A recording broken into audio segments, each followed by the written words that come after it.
understanding the difference between people's essence and behavior is essential.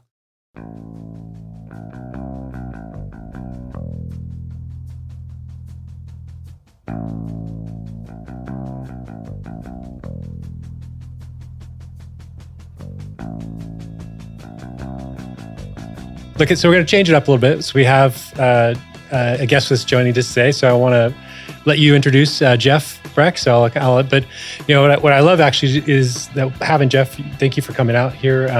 Part of it is how does all the work we've been talking about with Breck show up in people's lives, and it shows up in lots of different. So this work that I do with Breck for a long time now, it's different than what you've been doing with Breck, right? And I think what's really fantastic is that all these conversations can be generic, but really they're specific. They're specific to the person and where they're at in their lives, what's appropriate to them. So thank you for coming out, and I'll let Breck maybe do the introduction of you because he knows you so much better. Jeff Greenberg, my favorite person in the world, right?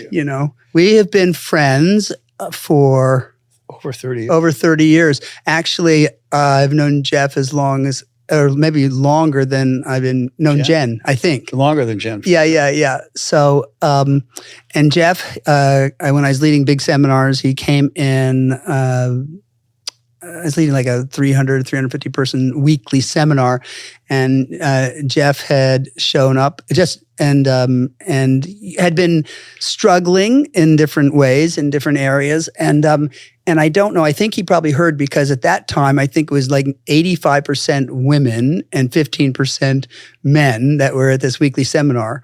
And it was because at that time, men weren't really attracted to this kind of work in a lot of ways. I always had to figure out okay, I've got to add greed into the game or vanity in order to get men in, right? Because it wasn't necessarily where they're predisposed. They're thinking, I'm doing self-help or emotional work, might not be, it might be more damaging or interrupt my creative expression or my financial expression. So when men started to hear that there were a bunch of women, young, and attractive women, that were in there, it was attracting more men, right? That's kind of the deal, right? And so, but Jeff came in because he had heard about this, and he can share this. I'll tell you how that happened. Yeah, he had heard about it from a mutual friend of ours and a client that I had, and Jeff will talk about him in a second, and then we just literally he's been a client and a friend, and it's really morphed into both. It really has. It's so now mingled and melded into a particular relationship that we can't tell the difference between, what friendship and client is. And there's times when he needs me, obviously for direction and things like that. And he can talk a little bit about his arc of evolution and what he's done in the last, number of years. And then there's times that I need him, I'll call him, and so we really do have a very different relationship. So, which I love the work. It's not fixed in that way. It's always growing. It's always moving. It's always developing. And that's what makes it unique, I think. And relationships can change where they can't in a familial situation. You're always the dumb one, or you're always the funny one, or you're always the the designated patient, or you're always the smart one, right? And that's the way most people live, like still photographs, and familial situations are like that. But that's why I love the work, because relationships can change and move, and you can grow, and so you're not fixed and not pinned to a historical reputation. They have room. So, I could go on about Jeff, what he's done, and I can do that, or you can talk about that, whichever you want. You want to talk about? Let me tell you how I got here. Okay. Yeah. With Breck is that I was heartbroken and bordering on suicide, I think, over a woman that I had met I'll be honest, in AA. And I was in for about a couple of years. And there she was sitting in the front row of a meeting, the longest hands and arms and fingers I've ever seen on a girl in my life. Gorgeous. I pretty much hijacked her and took her on a tour of California with the top down, and feeling God had rewarded me for being in the program, and fell madly in love. And she'd been sober for 6 days. which probably wasn't the wisest thing. Isn't there something about And that? she got Isn't that picked called up. Yeah, thrusting step in or there's something? nothing like a young woman who is bewildered and in fear to create an alluring look to an old barnacle. And you see it happen all the time. It's horrifying. Yeah, I think there's many a women rule are about that. perpetrated in that manner. Sounds like a whole coming podcast episode. into It is. recovery. And the recovery houses are full of stories of these formerly, by the book technicians having sex with the newly admitted, young ladies looking for sobriety. But right at that time as well, I thought I should learn how to ski. And I met a guy named Eddie Lincoln, who was very famous Olympic skier who invented the helicopter. He was a number one freestyle skier in the world. Yep. And in 1979. He actually introduced me to Breck. He said, Jeff, I think there's something we can do. You might want to go see this guy. He might help you. And that happened again, too. It's the story of my sobriety is unbelievable. But and I met Breck, and I went to a room, I think at the Century Plaza Hotel, I think 350 or 400 people sitting in a semicircle with this white-haired guy, good-looking guy at the I wasn't podium. white-haired back then. I was 27 years old, for God's sake. At any rate, Jesus Christ. the way it worked was this audience would be there, and he would go to somebody, okay, Bob, stand up. Everybody here thinks you're a creep. What's going on with that? And, the reason you're a creep is because you're not being authentic. And he'd rip the person to shreds. And that was early days. Going, oh my God, please don't call me. It's actually worse than sitting in a jury room with your head stuck inside a newspaper, hoping the guy won't talk to you next to you and that they don't call your number before you have to go and serve on some ridiculous trial. So that's how I met Breck. And I found, because I was really messed up in every way, I was the black sheep of the family. I had a former career as a pretty notable career as a concert producer, and then I was a talent agent at ICM, representing a huge roster of great talented people. And I pretty much just walked out. I wanted to be with the people in Santa Barbara that had the good stuff, and wound up pretty much with nothing, nowhere to go, nothing to do, relatively over, but yet newly sober. And met the girl, heartbroken, etc. And I felt, I don't know, my voice is so strange today, but let me try to clear that up. You sound fine. At any rate, I did feel some relief. And What do you I found need? some things that he said. Do you want some water? No, I'm good. Found some things that he was saying to be right on. And that started this journey.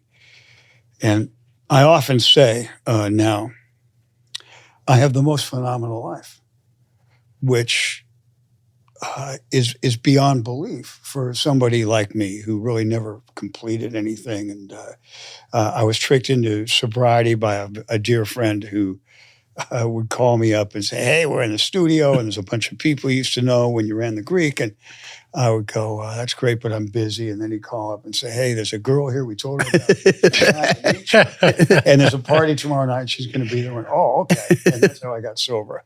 I went to, it was an AA meeting. Absolutely. So pretty much, he was possibly a cult leader. Wasn't sure, these groups, but I went every week.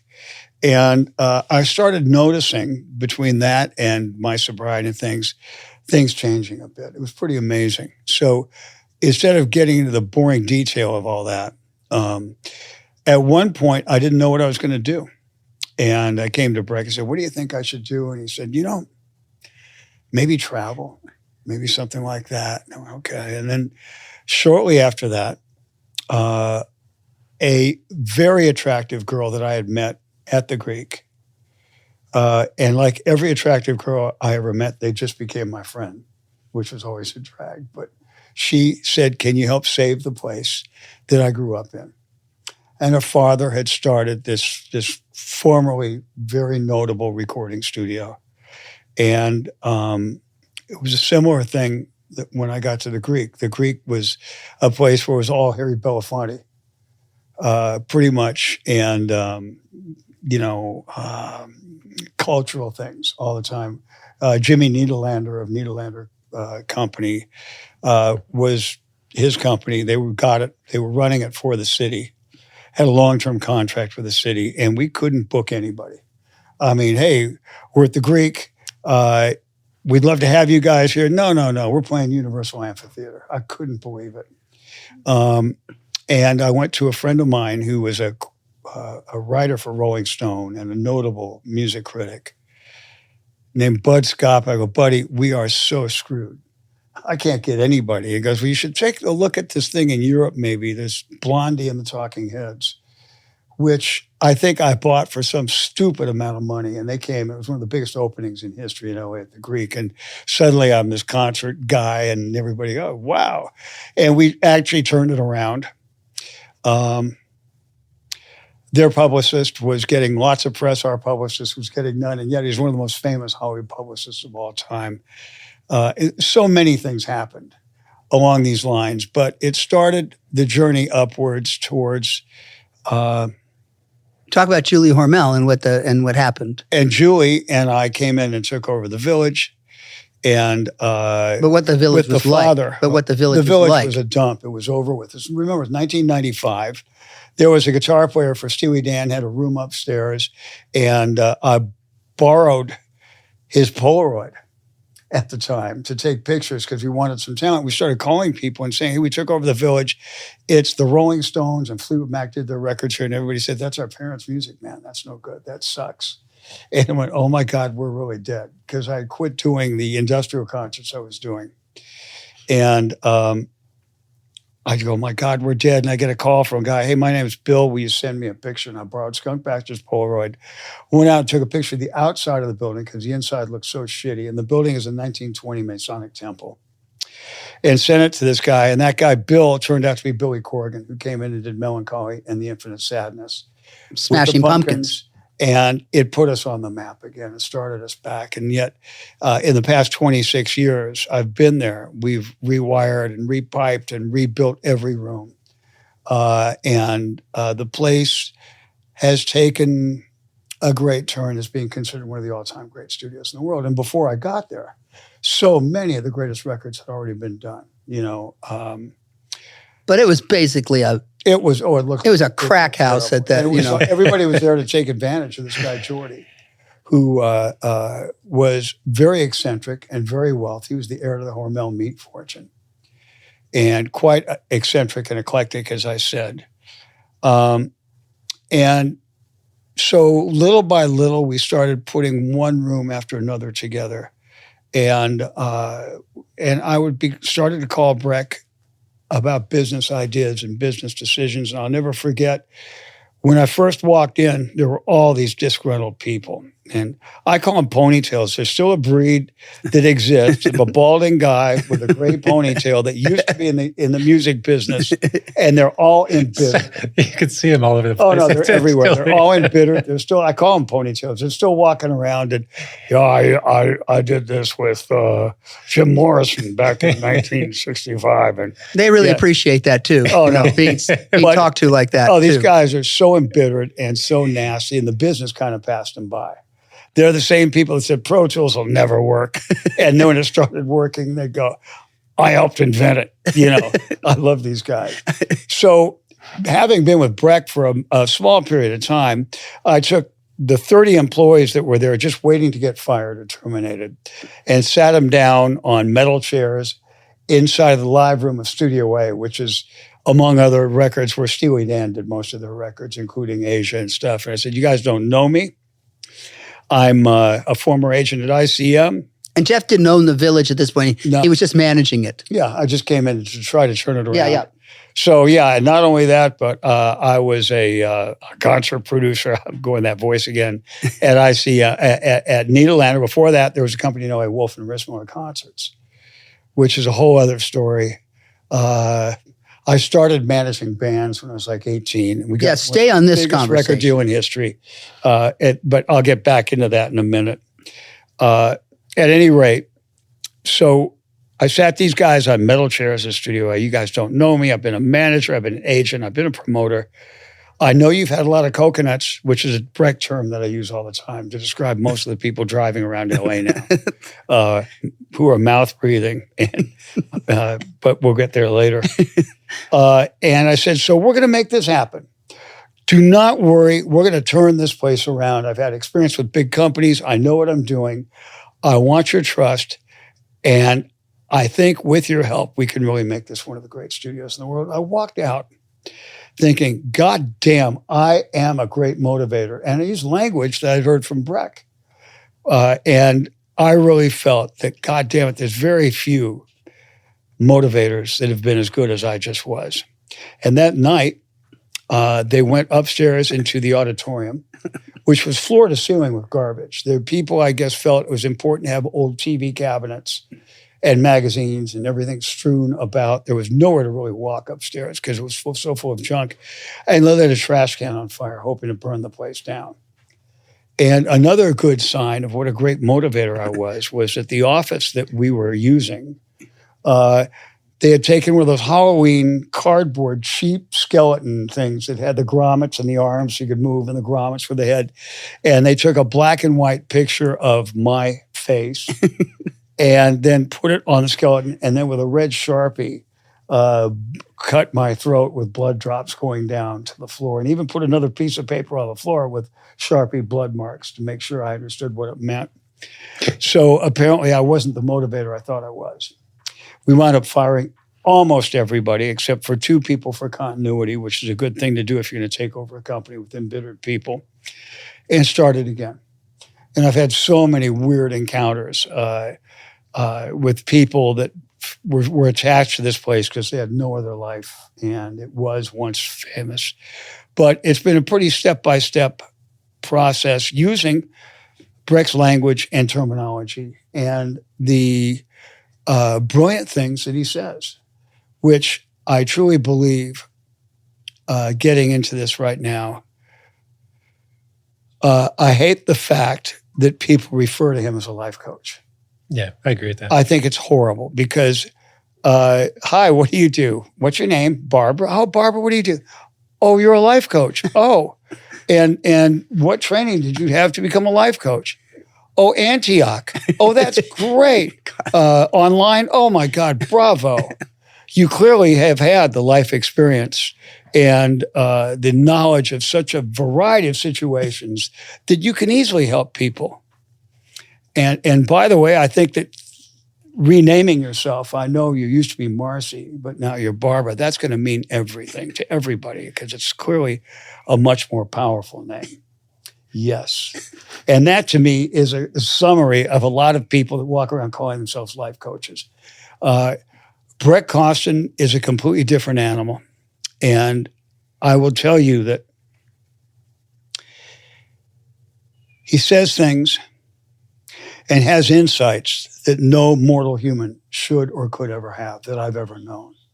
And he is got this gift where he can look into somebody and truly see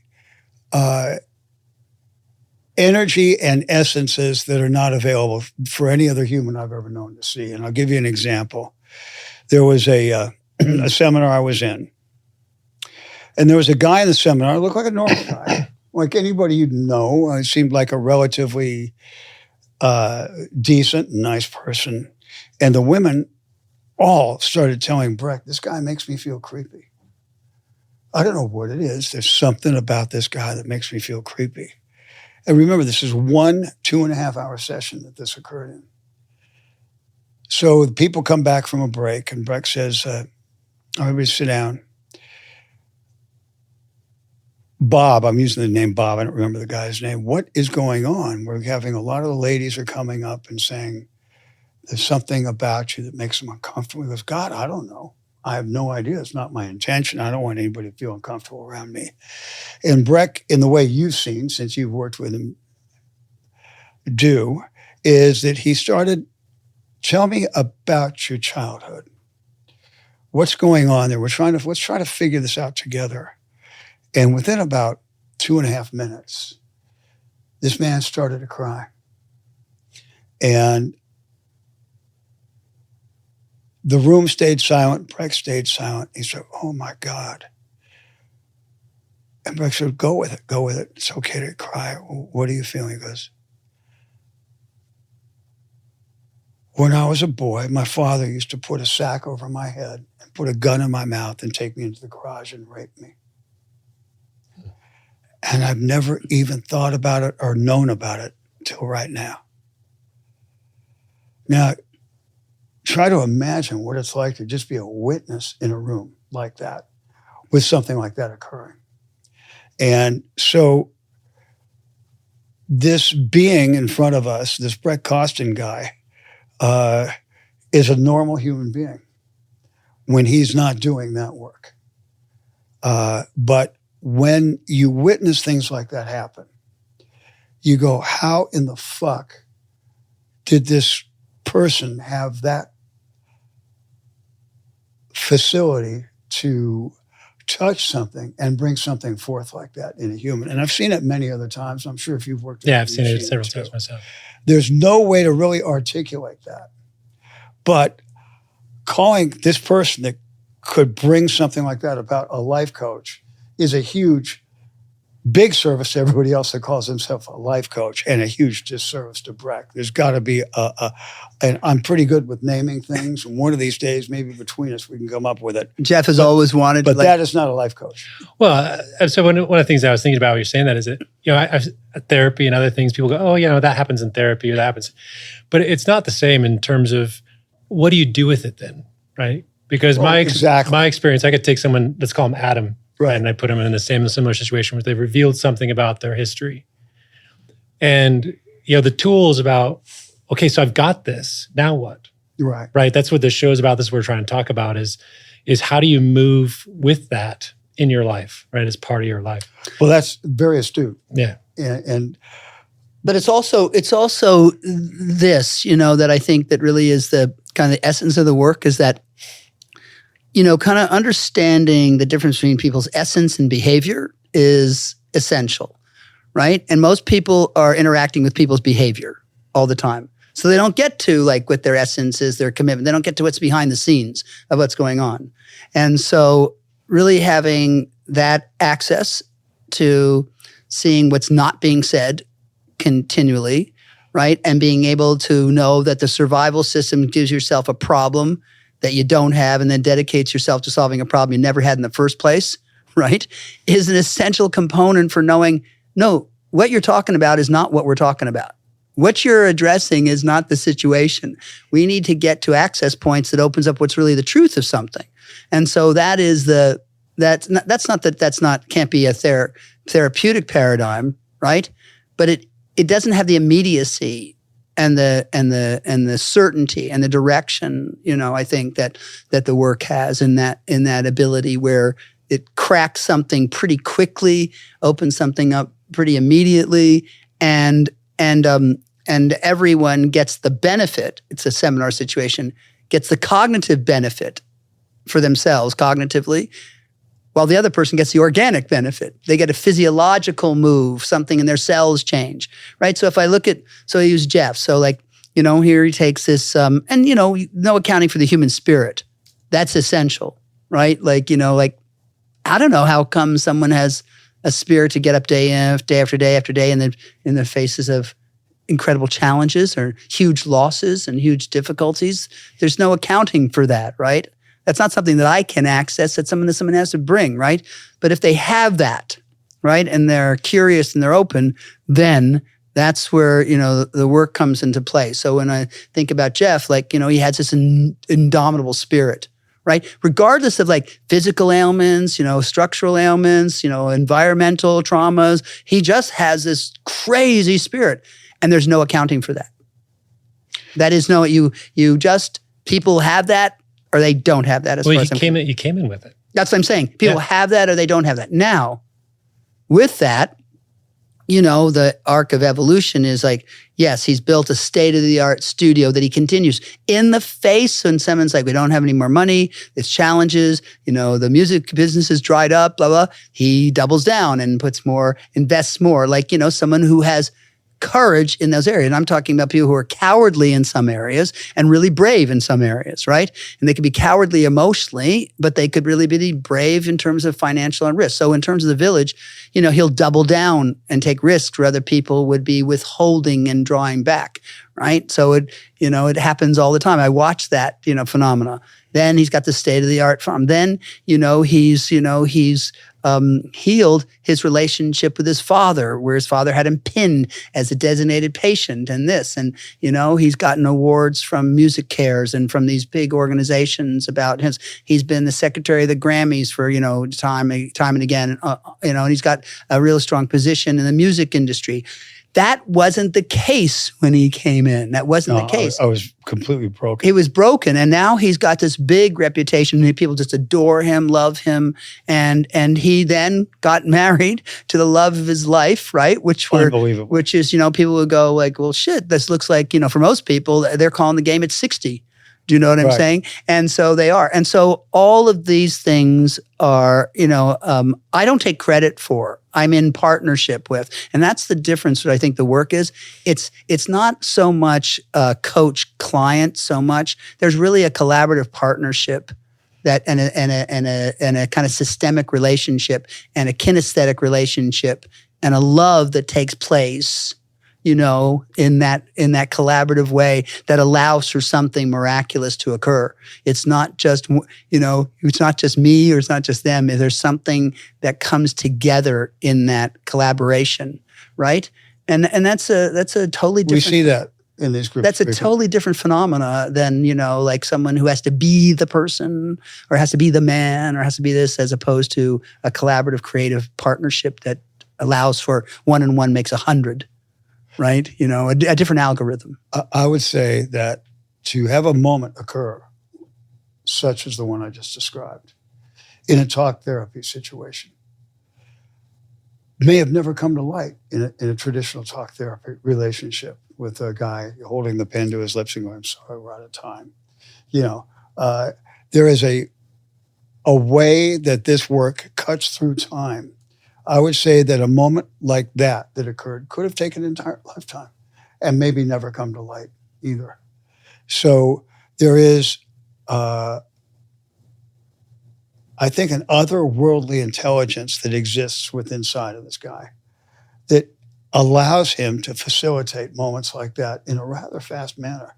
And one of the things that he has always railed against, which is so true, which is a foundation of the work too, is that identity will kill you. An identity that most people are products of this alien being inside of them, which is their identity, which will do anything it can to survive. I'm a Cubs fan. I'm a Ford guy. All the myriad of identities that people have. They're allied to them, yeah. They accumulate them. They're allied to them. They don't allow for any kind of real. And it doesn't allow for any reality. And one of the great concepts of this work, and everybody knows somebody that they'll say, oh my God, look at that person.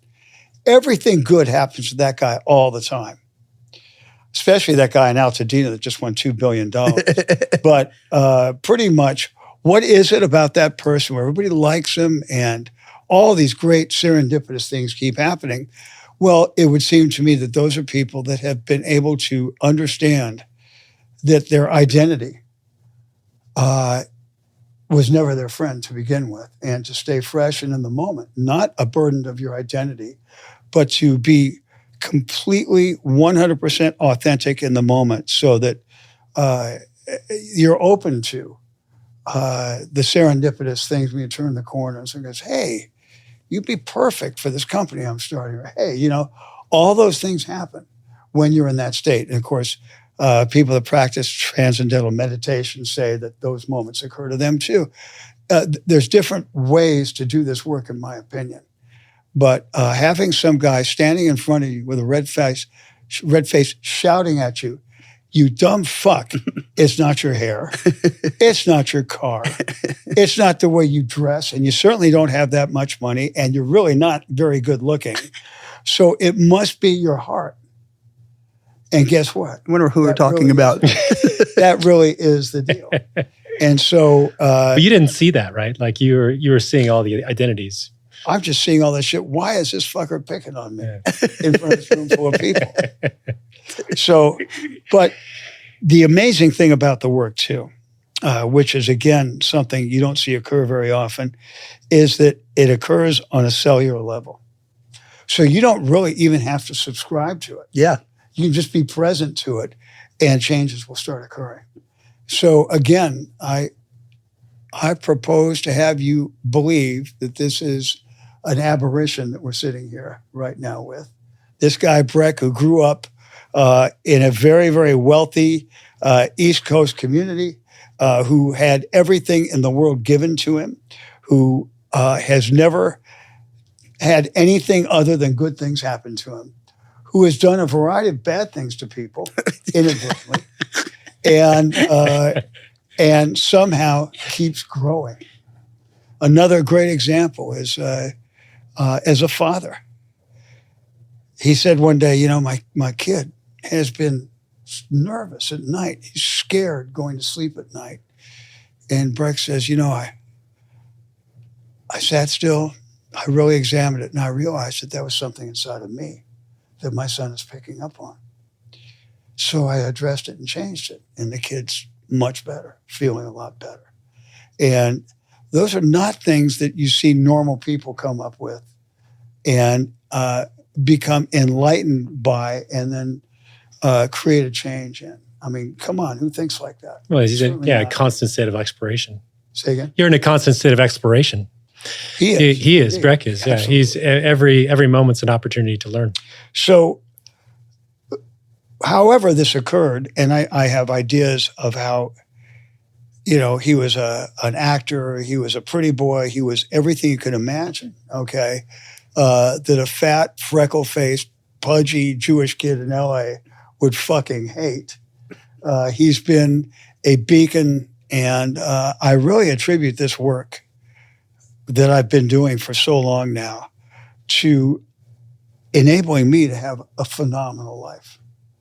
And it's like even more today, he's got the best life he's ever had. Oh, I'm having a today, great time. Right? I mean, and most people, as I said, they've called the game at 60 or 55 or 45. They peaked. They've hit their peak. The thing I love the most, their championship season. The coolest guys in high school, because I was an outcast in high school. I was such a dork. I fucking hated it. But all those guys that were cool, that's where they peaked. And they're still there. Fuck them. And would you like some fries with that? Thank God. Thank God I have never peaked.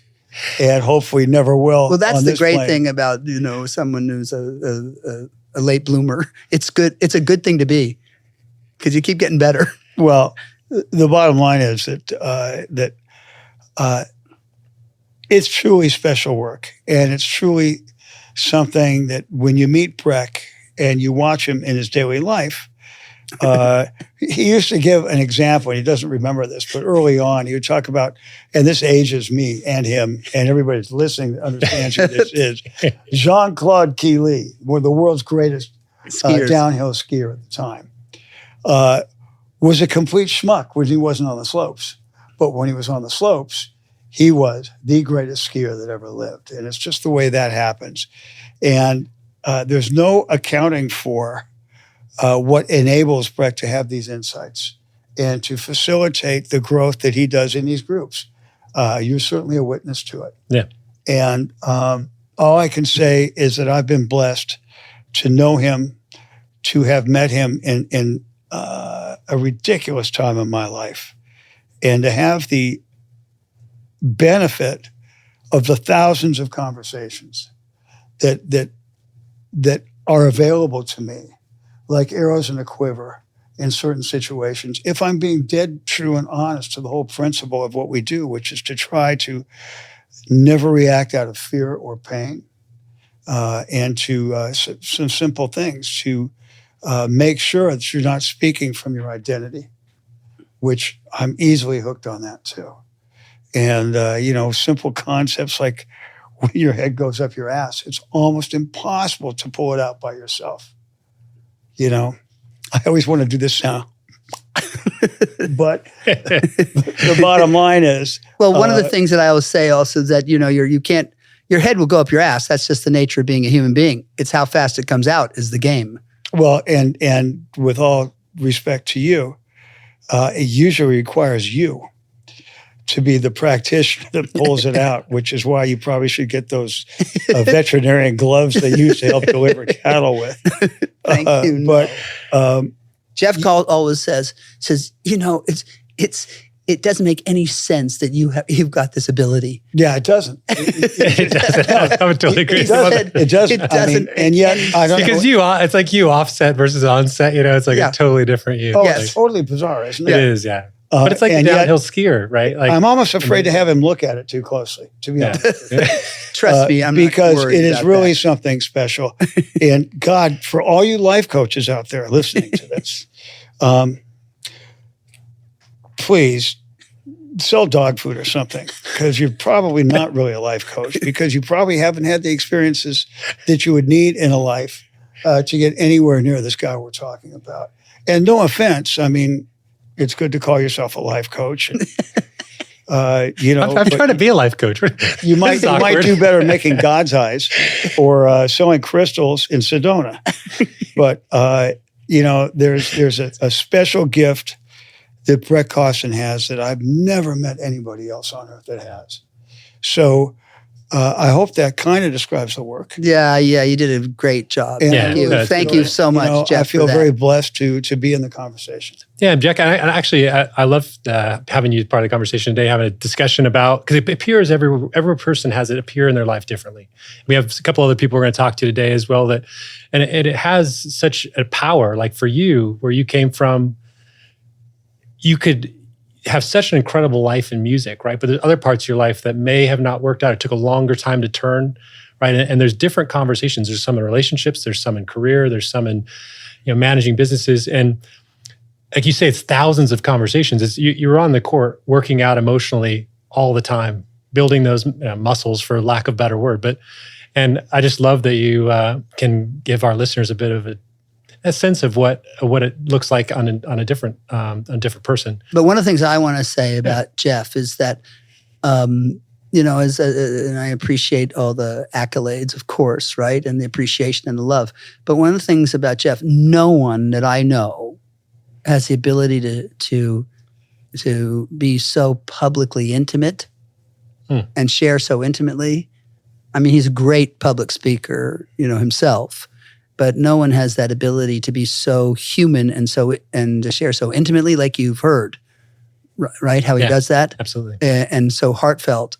It's just that's his gift, right?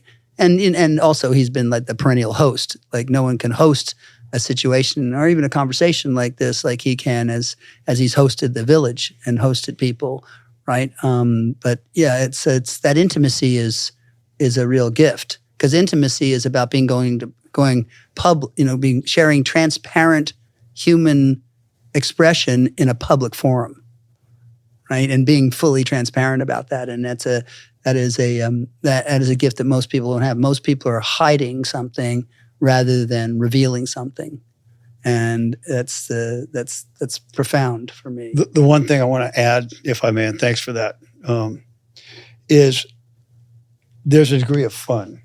no, there is. There's a huge degree of fun. And the bottom line is, I think that one of the things that I love the most about my life is my ability to see things and try to have fun with them. Yeah. Especially things that really get to me. It's like in the past week, I've had 2 situations where I'm driving and somebody will insert themselves into my lane, causing me to hit my brakes in a panic to let them in, as if, what are you guys doing? And, I'd really like to kill you right now on the spot. But the fun part of that would be to watch them die in flames. So I would think that's would what be Jeff fun. thinks is fun. Yeah. So that's, But no. everyone's idea of fun is different. The bottom line is that in these meetings and in these groups, and especially with Breck, I mean, we laugh all the time. every time he calls, I answer the phone. Jenkins, Highway Services, or something like that. And it's so funny. I mean, you can have pretty much fun with every detail of your life if necessary. And sometimes it's completely necessary to have a little fun because it's getting. No, yeah. Oh, You no. have to see the absurdity of life is part of the deal, So we need more of that. Absolutely. Well, I'm really honored to be here, and thanks for having me. Thank you, Jeff. Right? Thank you. Yeah, you did just perfect. Perfect. It was just absolutely beautiful. And thank you so much. And we'll have to have you again. I mean, it's been we'll have to have you again. Well, it's a lot of fun. Anytime you want. Excellent. It's been We'll head down to the village.